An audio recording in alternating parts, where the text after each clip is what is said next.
Friends नमस्कार, मैं मिथिलेश चौधरी। हमेशा की भांति हम जो है हर दिन और सेम टाइम पे आपके लिए लाइव वीडियो में कुछ न कुछ आपके लिए लेकर के आते रहता हूँ। और हमारा यही टारगेट रहता है कि हम जो जानते हैं, हमारी जो जानकारी है, हम दूसरे तक शेयर कर सकें। और नॉलेज ऐसा चीज़ है कि जिसको हम जितना भी खर्च करते हैं उतना ही ये बढ़ते जाता है। आज जो भी हम अगर हमारे साथ कुछ एक्सीडेंट होते हैं, कुछ हादसे होते हैं, हम अपने लाइफ में कभी कभी लॉस कर बैठते हैं, तो उस सारे जो है नॉलेज के वजह से ही होता है। जिसका हम नॉलेज नहीं होता है उसमें हम हाथ डाल देते हैं। तो नॉलेज हमारे लिए कितना इम्पोर्टेंट मैं आपको बताऊंगा। जैसे कि देखिए, सीमेंट इंडस्ट्रीज जहाँ पर सीमेंट बनता है, और साइलो इंडस्ट्रीज जहाँ पे सीमेंट को कंक्रीट के साथ मिला करके मिक्सचर बना के रेडी मिक्स कंक्रीट बोला जाता है, आरएमसी प्लांट बन जाता है। तो आरएमसी का मतलब, आर का मतलब रेडी, एम का मतलब मिक्स, आरएमसी प्लांट बोला जाता है। जैसे कि आप आरएमसी, आरएमसी का मतलब आर फॉर रेडी, ठीक है ना, M for mix, R for ready, M for mix, और सी फॉर कंक्रीट होता है, ठीक है सर। तो इसको ही आरएमसी प्लांट बोला जाता है, आरएमसी प्लांट। तो सीमेंट इंडस्ट्री जो है दूर होता है, कई एकड़ में होता है, लेकिन तो लिए हाफ एकड़ ये लैंड जो है इनफ हो जाता है। और हर जगह पे जो बड़े बड़े जहाँ पर बिल्डिंग बनती है 60 फ्लोर 40 फ्लोर का, वहाँ पे भी लोग दूर से केवल आना, वहाँ पे नज़दीक में आरएमसी इंडस्ट्री बना लेते हैं। तो सीमेंट जो है बल्कर में आते हैं और बल्कर से फिर आरएमसी प्लांट में लोड होते हैं, और फिर वहाँ पर कंक्रीट मिक्स किया जाता है, और कंक्रीट को सीमेंट के साथ वाटर के साथ मिक्स के रेशियो बना के सप्लाई किया जाता है। जैसे रोड बनाने के लिए आरसीसी रोड, बड़े बड़े बिल्डिंग बनाने के लिए इस्तेमाल किया जाता है। तो वैसे प्रोजेक्ट के लिए जो होते हैं, वो जो यूज होते हैं, उसमें आपका 4 साइज ही यूज होता है। एक जो होता है 3 इंच बोल सकते हैं, इसको आप जो है 75 mm के नाम से बोल सकते हैं। दूसरा जो होता है 4 इंच, 4 इंच का मतलब बोल सकते हैं, ठीक है सर। और तीसरा जो होता है 5 इंच, 5 इंच का मतलब होता है कि 125 mm। और नेक्स्ट जो है सर आपका 6 इंच बोल सकते हैं, और इसको 150 mm इसको बोल सकते हैं। तो कॉमन जो यूज होते हैं, जो ज़्यादा कॉमन जो यूज होते हैं, ये ज़्यादा यूजबल तो फर्स्ट पे नंबर 1 पे आता है, मतलब ज़्यादा इसका ही डिमांड रहता है। सेकंड नंबर पे आपका इसका डिमांड रहता है, और थर्ड नंबर पे आता है, और फोर्थ नंबर पे आता है, ठीक है ना। तो ये 6 इंच का जो बोझ होता है ज़्यादा सीमेंट इंडस्ट्री में भी होगा, और 3 इंच का और 4 इंच का ज़्यादा जो है आरएमसी इंडस्ट्री में होगा, और कहीं कहीं पर 5 इंच का भी होगा। और अगर लेंथ की बात करेंगे तो कम से कम इसका जो लेंथ जो होता है, जैसे हम अगर लेंथ की बात करेंगे, LENGH लेंथ की बात करेंगे, तो मिनिमम जो रहता है ना सर 3 मीटर, ठीक है, 4 मीटर, ठीक है सर। इसके बाद आपका 5 मीटर और 6 मीटर, ये ज़्यादा कॉमन यूज होता है। 5 मीटर ज़्यादा चलता है, 4 मीटर 5 मीटर, मतलब 3 to 6 metre fast movement size है। और इसमें नंबर 1 पर आता है जो है आपका, ये आता है 1, दूसरा आता है 2, तीसरा आता है ये तीसरे नंबर पे, और फोर्थ नंबर पे आता है। मतलब सबसे ज़्यादा डिमांड जो होता है कौन सा लेंथ का, ठीक है ना सर। और इसमें जो फिटिंग लगते हैं, तो इसमें बहुत सारे फिटिंग रहते हैं। तो फिटिंग में जैसे कि आपका जैसे आपका इंड फिटिंग की बात जब करेंगे, इंड फिटिंग का मतलब होता है कि जैसे कि आपका हो गया MS मिल्ड स्टील फ्लैंज बोलते हैं, MS फ्लैंज बोलेंगे, और जैसे कि एमएस फ्लैंच सर्वाइवल भी होते हैं, रोटेटेड होते हैं और फिक्सेड होते हैं, एमएस फ्लैंच बोलेंगे, ठीक है ना। एमएस फ्लैंच में देखिए एज पर ए से 150 और ड्रिलेड 16.5 ए से 16.5 ऐसा बोलेंगे, ठीक है ना, ये जो ड्रिल रहेगा, ठीक है। दूसरे जो है एसएस फ्लैंच भी कोई लगाता है, कोई क्विक कपलिंग लगाता है, ठीक है ना, कौन कौन सा फिटिंग लगाता है। अब आइए हम आपको थोड़ा सा डीपली नॉलेज देते हैं कि what is the difference between fly ash and cement feeding rubber hose. आखिर ये दोनों का देखिए, अब एक ही घर में दो बच्चे रहते हैं, दोनों का नाम अलग अलग है। एक ही घर में दो लेडीज रहती है, दो बहनें रहती है, कोई सीता है कोई गीता है, कोई राम है श्याम है, दोनों का नाम तो अलग है, तो कुछ ना कुछ जरूर नाम किसी का कुछ पढ़ा तो कुछ ना कुछ उसका आइडेंटिफिकेशन तो रहेगा। देखिए अगर मान लीजिए कि सीमेंट इंडस्ट्री में सीमेंट फीडिंग रबर होज, फ्लाई ऐश रबर होज, बल्कर अनलोडिंग रबर होज, बल्कर एयर रबर होज, आखिर ये कुछ तो कुछ आइडेंटिफिकेशन होगा तभी तो इसका नाम पड़ गया ना, बात समझ रहा है। तो आखिर हम जानेंगे कि कुछ तो डिफरेंस होगा फ्लाई ऐश रबर होज में और सीमेंट इंडस्ट्री रबर होज में, सीमेंट फीडिंग रबर होज में, तो क्या डिफरेंस है उसको हम लोग एनालिसिस करेंगे। अगर आप जो है अगर गूगल पर जा करके आप सर्च करोगे difference between fly ash and cement feeding rubber hose, Google पे पेज पे जाके, या सीमेंट फीडिंग होज पीडीएफ मारेंगे, या रोज difference of between fly ash और सीमेंट फीडिंग होज, अगर आप ये जाके गूगल पे सर्च करेंगे तो वहाँ पे संध्या फ्लेक्स आपके लिए ये डाटा लेकर के आता है। इसको टेक्निकल डाटा भी बोल सकते हैं। आए दिन क्या होता है, जैसे कि बिजनेस करना ये बच्चों का खेल नहीं है। हम जितना भी देखिए हम डीपली जाएंगे, जितना भी हम कस्टमर को एजुकेट करेंगे, उतना कस्टमर हमके हमारे साथ जुड़ना चाहेगा। अब जैसे कोई क्वेश्चन कर रहा है, हम जितना उसका क्वेश्चन का जवाब देते जाएंगे, आंसर देते जाएंगे, वो हमारे से सेटिस्फाई होते जाएगा। जैसे हम हाइडन रखेंगे कस्टमर से, बहुत कुछ छुपाने की कोशिश करेंगे, तो उससे कस्टमर जो है दूरियां बनाते चले जाएंगे, ठीक है ना। तो हमको क्या करना चाहिए, हमारा जो मेन गोल है, मेन मोटो है, मेन जो फोकस है कि कस्टमर को और कस्टमर, तो हम कस्टमर को सेटिस्फाई करने के लिए बहुत सारे पीडीएफ भी लेकर के आते हैं।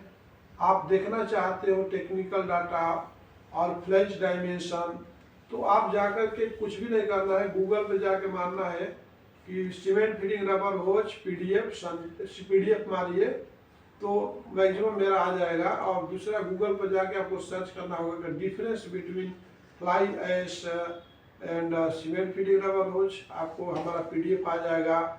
और दूसरा क्या है कि नेक्स्ट क्या है कि जैसे कि आपका मारता हूँ फ्लैंच dimension of Sandhya flex, Sandhya enterprise PDF मारेंगे तो पूरे जितने भी फ्लैंच का डायमेंशन है आपको पूरे डिस्प्ले हो जाएंगे। तो जो वहाँ पर डिस्प्ले होने वाला, यहाँ पर भी आपको बता देना चाहता हूँ वीडियो के माध्यम से। अगर कोई भी कस्टमर अगर पूछता है कि देखिए आपका सीमेंट सोच का आपका टेक्निकल डाटा भेजिए, तो आप ये पीडीएफ को भेज सकते हैं और इस वीडियो को भी आप अटैच कर सकते हैं। तो पहला देखिए कि यूज क्या है, दोनों का यूज में क्या फर्क है। तो फर्स्ट क्या है कि देखिए ये जो होता है फ्लाई ऐश जो होता है लाइट डस्ट और लाइट ड्राई पाउडर को एक दूसरे से कैरी करने का काम करता है। फर्स्ट थिंग्स ये जो है आपका मतलब फ्लाई। दूसरे शब्दों में क्या है कि ये जो है ना जो थोड़ा हाईली एब्रेसिव मटेरियल रहता है, जैसे कि सीमेंट फीडिंग जो है यूज में क्या फर्क है, जैसे फ्लाई ऐश में लाइट वेट का डस्ट ले जाने के लिए काम जहाँ पर जरूरत है तो वहाँ पे फ्लाई ऐश का यूज करेंगे। और फ्लाई ऐश ज़्यादा आरएमसी इंडस्ट्री में यूज किया जाएगा, वहीं पर सीमेंट क्योंकि इसमें क्या है कम एब्रेशन और हीट कम जनरेट होगा आरएमसी इंडस्ट्री में। लेकिन वहीं पर जब देखा जाएगा जब यहाँ पर सीमेंट लोड और लोड हो रहा है, जब सीमेंट इंडस्ट्री में तो ग्रेडिएंट जो रहेगा, टेम्परेचर जो रहेगा, एटमॉस्फेयर रहेगा ज़्यादा हॉट रहेगा, तो हाई एब्रेशन मटेरियल मतलब ये सीमेंट फ्लाई एश जो है ये उसका यूज कम होगा। क्या होगा, जब बल्कर की गाड़ी आएगी वीकली भी आ सकती है, डेली नहीं भी आ सकती है, लेकिन वहाँ सीमेंट की इंडस्ट्री तो धड़ाधड़ गाड़ियाँ लोड हो रही है, चल रही है, मतलब इसका जो है यूज ज्यादा है, इसलिए इसका नाम है सीमेंट फीडिंग। मतलब हर दिन इसका काम है, तो उसको इससे बेटर आपको क्वालिटी देना होता है, बेटर हाई ऑपरेशन मटेरियल देना होता है। बात समझ में गया कि इसका जो यहाँ पर यूज कम हो रहा है, जो इसलिए उसका फ्लाई हो गया नाम। और जब सीमेंट इंडस्ट्री में डेली यूज हो रहा है तो समझ लो कि आपको वहाँ पे हाई थोड़ा सा अच्छा क्वालिटी देना होता है, ठीक है ना। अब दूसरे नंबर पे क्या होता है कि देखिए हम जानना चाहेंगे कि मटेरियल के कैपेबिलिटी, जैसे कि इसमें क्या है, इसमें एब्रेशन मटेरियल रहेगा फ्लाई एशोज में, मगर इसके हिसाब से इसका जो लाइनिंग रहेगा इसका सीमेंट फिटिंग का थिकर देन द फ्लाई एशोज, मतलब उसका जो लाइनिंग का जो रबर रहेगा, जैसे कि आप होज बनता है तो उसमें लाइनिंग देते हैं ना, जिससे आपका ये होज पाइप है, तो फर्स्ट आप लाइनिंग देते हो ना, तो मान लीजिए इसका जो थिकनेस है थोड़ा मोटा रहेगा, मतलब जो फ्लाई एशोज का कम रहेगा, मतलब फ्लाई एशोज मान लीजिए ये इतना ही है, इतना है, और ये थोड़ा सा मोटा रहेगा इसके अपेक्षा, मतलब मान लीजिए कि ये आपका 3 mm तो 4 mm देना पड़ता है, ठीक है ना। तो अगर आज हो इसका थिकर देन फ्लाई एशोज, इसका जो लाइनिंग रहेगा थोड़ा सा थिक रहेगा, ओके। चलती का नाम गाड़ी बोलते हैं आजकल सब लोग, ऐसा ही हो गया है मार्केट में, चलो चलेगा क्या है, उसी कुकर में राइस बना लो, उसी कुकर में दाल बना लो, उसी कुकर में सब्जी बना लो, मतलब ये 4 in 1 कर चुके हैं। वैसे ही आजकल मार्केट में क्या है करने के लिए लोग क्या है, फ्लाई एशोज को सीमेंट में यूज कर देते, सीमेंट होज को एयर होज में यूज कर देते, मतलब सब चलती का नाम गाड़ी है, ऐसा मतलब कि अब ऑटो जो है 2 व्हीलर 3 व्हीलर है, 3 आदमी के बैठने 7 आदमी बैठता है, 5 आदमी बाद में बिठाते हैं, बस समझ में आया। तो उसी तरह से चलती का नाम गाड़ी है इंडिया में, ऐसा ही है हमारा देश का मेंटालिटी। तो अब हम चलते हैं, देखिए अब क्या होता है कि नेक्स्ट जो होता है प्रेशर की बात करेंगे, कि जो ये जो प्रेशर जो होता है फ्लाई एशोज का लो में दिया रहता है, मतलब इसमें ज्यादा प्रेशर में 7 बार भी एनफ हो जाता है, 10 बार भी एनफ हो जाता है।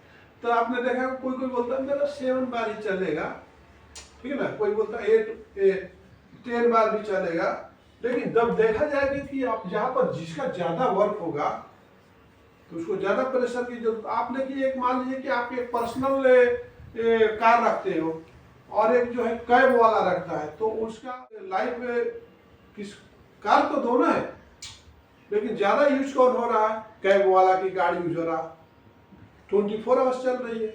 आपका कार है जो ऑफिशियल है, कभी कभी यूज हो रहा है। तो देखा जाए तो इसका जो लाइफ यूज जो है ना फ्लाई एशोज का कम है और इसका ज्यादा है, ठीक है। अब हम जो बात करेंगे कि फ्लेक्सिबिलिटी के हिसाब से देखा गया कि फ्लाई एशोज जो है ना ज्यादा फ्लेक्सिबल रहेगा, मतलब लाइट वेट रहेगा और स्मूथ कन्वेइंग के लिए काम करेगा, हल्का फुल्का पाउडर के लिए यूज होगा, थोड़ा यूज होगा फिर बंद कर दी जाएगा मशीन, यूज होगा फिर बंद कर दी जाएगी मशीन। लेकिन यहाँ पर सीमेंट फिटिंग में जो है ना ऐसा नहीं है, ये बिकॉज ये लेस फ्लेक्सिबिलिटी देन फ्लाई एशोज, जो सीमेंट फिटिंग का जो होज रहेगा थोड़ा मतलब कम फ्लेक्सिबिलिटी रहेगा, मतलब थोड़ा सा। अब देखिए फ्लेक्सिबिलिटी कैसे आती है, आपको बता रहा हूँ फ्लेक्सिबिलिटी। जैसे सीमेंट फिटिंग रबर होज जो रहेगा ना पूरी प्लेन टॉप रहेगा, क्या रहेगा, प्लेन टॉप। तो ये प्लेन टॉप देंगे तो फ्लेक्सिबिलिटी रहेगी, अंडरस्टैंड। और जब भी आप फ्लाई एशोज लेंगे तो उसमें आपको करूगेटेड बनाना पड़ेगा, क्या करूगेटेड ऐसा रहेगा, ठीक है ना, ऐसा करूगेटेड दिखेगा, ठीक है, तो उसमें फ्लेक्सिबिलिटी रहेगी। अब देखिए कि इसकी जो कंस्ट्रक्शन है प्लेन टॉप की, एक रबर जो इन साइड में बढ़ जाता है, क्या बढ़ता है, एक रबर बढ़ जाएगा। जैसे आपको बताऊंगा, अब मान लीजिए कि आपने क्या दे दिया, यहाँ पे फर्स्ट लाइनिंग दिया, देन यहाँ पर दूसरा आ गया रेनफोर्समेंट आ गया, ठीक है ना सर। इसके बाद यहाँ पर आ गया हेलिकल वायर आ गया, तीसरा आ गया रेनफोर्समेंट के बाद आपका रबर आएगा, फिर प्लेन रहेगा, तो फिर आपका जो है हेलिकल वायर आएगा, फिर आपका एक रबर आएगा, फिर रेनफोर्समेंट, फिर इसके बाद कवर आएगा। तो ये कितना लेयर हो गया मान लीजिए 1 2 3 4 5 6, ठीक है ना, 7। लेकिन यहाँ पर फ्लाई एशोज में जो करूगेटर लेंगे तो यहाँ पर क्या होगा, अब मान लीजिए फर्स्ट क्या ले लिए आपने, लाइनिंग ले लिया, फिर आप क्या ले लिए, रेनफोर्समेंट ले लिए, रेनफोर्समेंट के बाद ही हेलिकल वायर आएगा। अब यहाँ पे एक मिसिंग रहेगा, लाइनिंग रबर, एक मिडिल रबर जो है मिस रहेगा, ठीक है ना। क्यों मिस रहेगा कि जो अगर प्लेन टॉप आप बना रहे हो तो ये जो आप जो हेलिकल वायर दे रहे हैं ना, तो इसके ऊपर भी और नीचे भी दोनों मिडिल रबर देना पड़ेगा, ताकि वो मिडिल रबर जो है ना उसको फिट होकर के मतलब हेलिकल वायर में मर्ज हो जाना। बात समझ में? अब मान लीजिए कि आप 3 mm का होल बना रहे हैं तो उसका थिकनेस 2.6 mm रहेगा, डुअल गेज का वायर लगाओगे, ठीक है ना, 4 गेज पे थिकनेस डाया जो है 12.6। और मान लीजिए कोई ऐसा चीज है, अब इसको आपने ऐसा 2 mm का कुछ वायर लगाया है तो उठा दिखेगा ना सर। अब इसको तो आपको मर्ज करना है, मर्ज करने के लिए किस में मर्ज होगा, फ्यूज किस में होगा, तो रबर में फ्यूज होगा।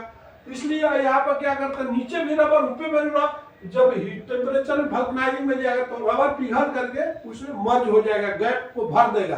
तो जब गैप को भर देगा तो सीधी सी बात है, जब गैप भर गया तो वो वायर को हिलने नहीं दे रहा। क्या हो रहा, अब ये वायर को जब इसको बेंड कर रहे हैं तो ये बेंड जब इसे करेंगे तो हिलने नहीं देगा। बात समझ में? क्योंकि ये जो वायर है ना सर, ये पूरे जो है मर्ज हो चुका है, जिसमें रबर के साथ वायर मर्ज हो चुका है, मतलब उसको चारों तरफ से दबा दिया है, हड्डी नहीं दिखेगा। मान लीजिए कि मेरे हड्डियां दिख रही है और इसमें मांस भर देंगे तो हड्डियां दिखेगी सर। अब ये बहुत आदमी का कंकाल जैसा दिखता है। अब देखिए ऐसा हड्डी दिख रहा, अब इसमें मांस ऐसा भर देंगे सर तो हड्डी दिखेगा, नहीं दिखेगा। तो उसी तरह से जब यहाँ पे अगर एक लाइनिंग को हटा दिया जाए तब यहाँ पर रस्सी लगेगी ना। अब रस्सी लगेगी कैसे, गैप ही नहीं मिल रहा उसको। रोप जब लगाएंगे फाइनल स्टेज में, जब रोप हम लगाते हैं करूगेशन के लिए, तो ये जो है वायर का जो है डेप्थ डीप जो है ना, वो रोप को वहां ले जाने के लिए काम करता है। बोलता है आ जाओ मैं जगह दे रहा हूँ। रोप को कौन जगह देता है, एक जो वायर जो है रोप को जगह दे रहा है, आ जाओ मैं यहाँ पर जगह बना के रखो, बैठो। बस में जब यहीं पर सीमेंट फीडिंग रबर होज में ऊपर भी लग गया है रबर, नीचे भी रबर लग गया है, तो वो बोला कि अब तेरे को जगह कहाँ दूंगा मैं, यहाँ पर अपना इंप्रेशन नहीं बना सकता। बस में अब यहाँ पर मान लीजिए कि यहाँ पर जगह है तो मैं खड़ा हूँ, अब यहाँ पर भी टेबल खींच के लगा देंगे तो हम खड़े कहाँ रहेंगे सर। बस में तो यही अंतर है कि देखिए कि जो फ्लाई एशोज है वो करूगेटेड होता है और वहीं पर सीमेंट फीडिंग रबर हो जो होता है प्लेन टॉप होता है। अंडरस्टैंड, समझ में आ गया? तो ये आपको ये बेहतर जानकारी मिला। इसके बाद वियर रेजिस्टेंस की जब बात करेंगे, वियर रेजिस्टेंस की जब बात करेंगे कि जैसे कि मान लीजिए कि ये अब्रेशन रेजिस्टेंस होगा, ये भी अब्रेशन रेजिस्टेंस होगा क्योंकि इसमें भी पाउडर जा रहे हैं। देखिए हवा में अब्रेशन की जरूरत नहीं है, वहां पर क्या है, एयर एब्रेशन मटेरियल चाहिए, एयर रेजिस्टेंस। लेकिन सीमेंट में और फ्लाई में जो है आपका जहां पर पाउडर जाएगा तो वियर रेजिस्टेंस चाहिए, अब्रेशन रेजिस्टेंस मटेरियल चाहिए। इसके बाद होता है कि इसमें भी सेम चीज होता है, अप्रोक्सीमेटली फ्लाई की अपेक्षा सीमेंट में थोड़ा सा शार्प ये पार्टिकल जाएंगे। क्या जाएंगे, शार्प पार्टिकल जाएंगे, ठीक है ना, थोड़ा डेंजर पार्टिकल जाएंगे सीमेंट में, ठीक है ना। लेकिन वहां से यहाँ से जो सीमेंट बन के आ जाएगा तो वहां पे पार्टिकल जो है स्मूथ रहेगा, तो ये जल्दी डैमेज होने का चांस रहेगा। तो इसके मतलब abrasion resistance better than fly ashes, cement feeding का जो रहेगा material better than fly ash. Okay, इसके बाद जब वर्किंग प्रेशर की जब हम बात करेंगे, जैसे वर्किंग प्रेशर मतलब कितने पे काम करने वाला है, डिजाइन कितने पर होता है और कितने पर काम करता है। देखिए कोई भी चीज का डिजाइन जो होता है 2 टाइम्स पहले किया जाता है। 2 टाइम्स मतलब कि मान लीजिए कि कोई घर बनता है या कोई बिल्डिंग बनती है तो उसमें कितने लोड रह सकता है उसके हिसाब से दी जाती है, ठीक है ना। अब जैसे ही आपका कोई मान लीजिए कि आप हॉल में जाते हो, बड़े बड़े हॉल में, तो ये बीम मोटा रहेगा ना, क्योंकि उनकी जो वाल रहेगी दूर दूर रहेगी, उस पर लोड ज्यादा गिरने वाला है। उसी तरह से आप घर बनाते हो 12x8 का ऐसा कुछ बनाते हो तो वहां पर आपका बीम पतली रहेगी, क्योंकि वहां पर लोड बीम जो है पिलर नजदीक नजदीक आ रहा। उसी तरह से अब ये होज जो है ना आपका प्रेशर वाइज देखा जाए तो इसमें जो वर्किंग जो प्रेशर होता है सर, इसका जो अगर देखा जाए वर्किंग प्रेशर जो होता है ये फ्लाई एश होज में 10 to 15 बार का होता है, ठीक है ना। कितना होता है? 10 बार भी रहेगा, 15 बार भी होगा। बार का मतलब होता है केजी पर सीएम स्क्वायर भी बोल सकते हैं, और पीएसआई में बोले तो 150 बोल सकते हैं। 1 केजी इक्वल टू 14.28 पीएसआई होता है। अब हम इसको मान लीजिए 1 केजी इक्वल टू 14.28 पीएसआई, जिसे तो सब बार और पीएसआई दोनों सेम है, और आप वन ऐसे बोल सकते हैं 1 बार इक्वल टू 14.28 पीएसआई, ठीक है ना। तो कोई पीएसआई में भी पूछेगा और कोई बोलेगा कि आपका बार में भी पूछेगा, कोई केजी पर सीएम स्क्वायर में पूछेगा। एक केपीएस भी आता है, सबसे मतलब प्रेशर का कम यूनिट रहता है, ठीक है ना। किलो न्यूटन भी कोई बोलता है, किलो न्यूटन भी पूछेगा कोई, ऐसा पूछेगा किलो न्यूटन पर सब पूछेगा, ठीक है ना। तो समझ लीजिए सबका एक ही है, कोई बार पूछेगा, कोई केजी पर, इंडिया में केजी पर सीएम स्क्वायर बोलते हैं, लेकिन इंडिया अदर कंट्री में बार बोलते हैं, ठीक है ना। तो इंडिया में भी धीरे धीरे बार ज्यादा फेमस हो गया है।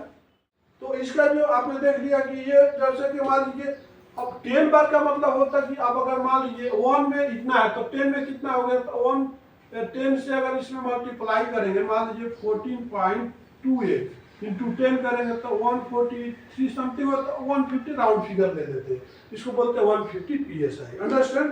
दूसरे शब्द में मान लीजिए कि ये आपका जो है 15 है, तो 15 में जो आपका हो जाए 225 पीएसआई, 225 पीएसआई बोलेंगे, तो ठीक है ना।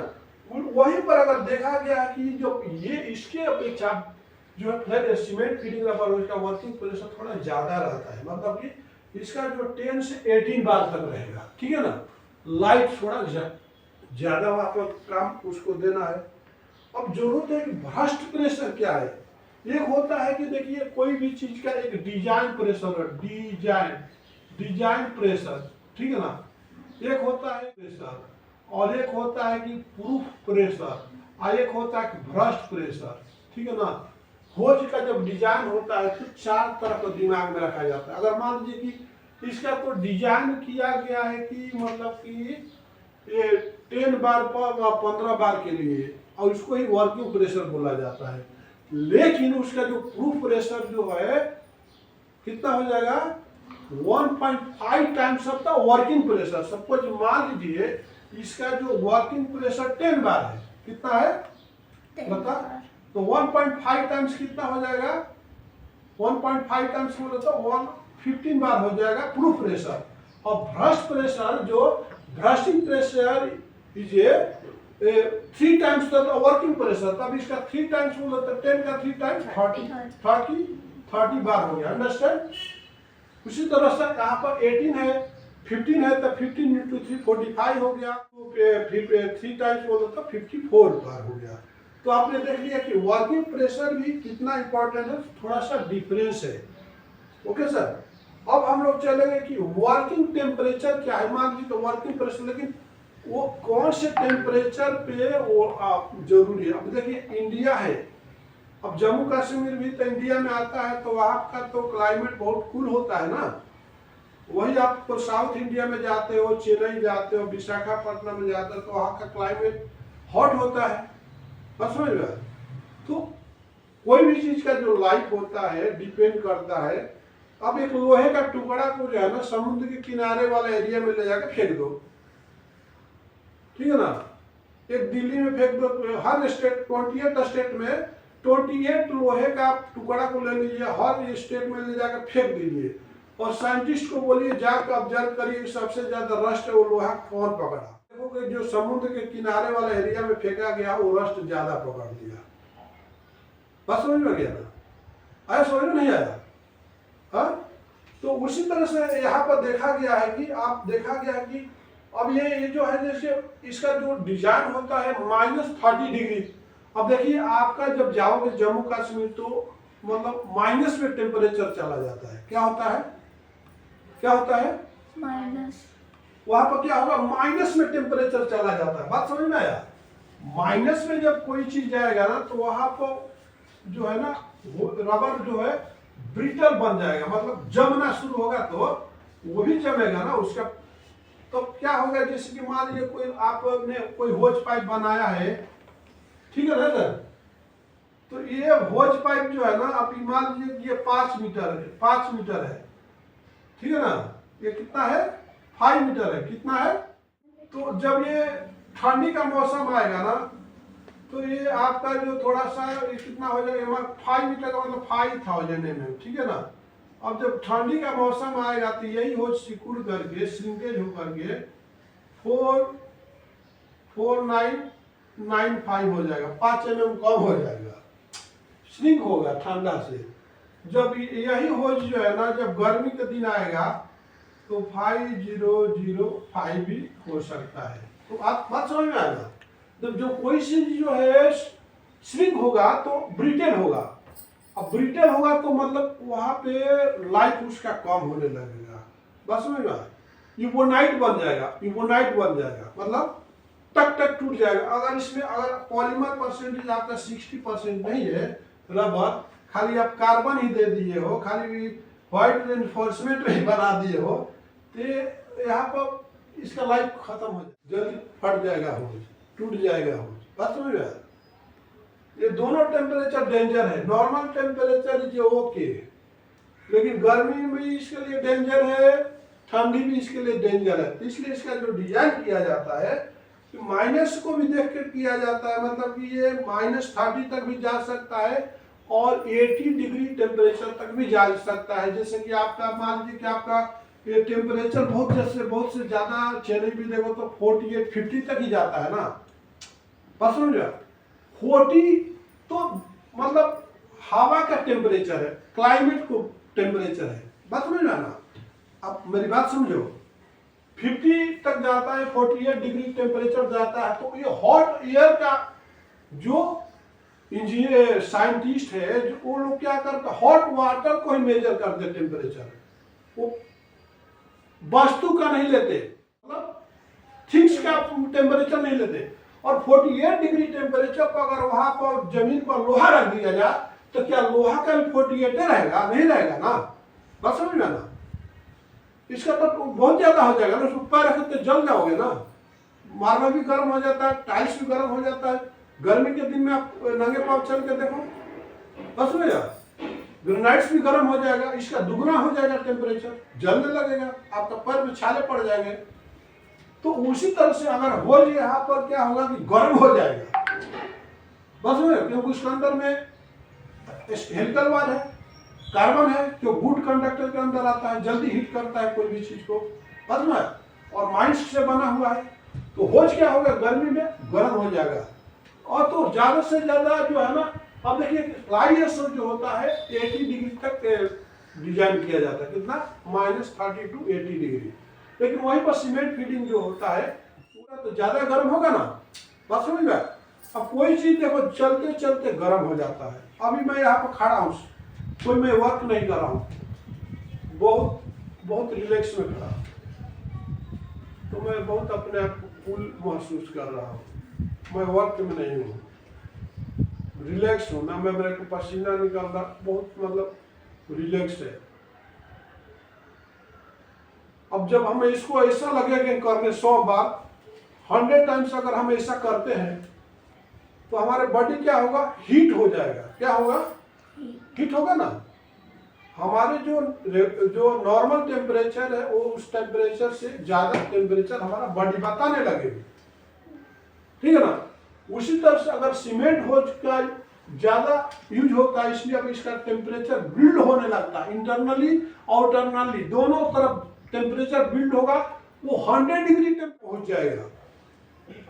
तो उसको मद्देनजर रखते हुए अकॉर्डिंग टू टेम्परेचर कहाँ तक इंक्रीज हो सकता है, तो देखा गया कि सीमेंट फिटिंग का जो 100 डिग्री टेम्परेचर पे, तो आपको कोई पूछेगा कि विथस्टैंडिंग टेम्परेचर कितना है, तो आप इसको बोलना -30, कोई 120 भी पूछता है, ठीक है ना। तो आपने टेम्परेचर का भी देख लिया कि वर्किंग टेम्परेचर क्या, इन फिटिंग डिटेल जरूरत है कि इसको कनेक्ट करने के लिए, मतलब अब ये इन फिटिंग में क्या होता है कि देखिए एमएस फ्लेंस रहता है, सीएस फ्लेंस रहता है, एमएस को मिल्ड स्टील बोलते हैं, और दूसरे सब वेल्डेड रहता है, और जो होता है इसमें भी सेम ही रहता है, फ्लाई सीमेंट में भी सेम ही रहेगा। इसमें कोई बिल्ड निपल के ऊपर बनाया जाता है ये फ्लेंस, और आउटर में फ्लेंस रहता है, इनसाइड जो है होज के निपल रहता है।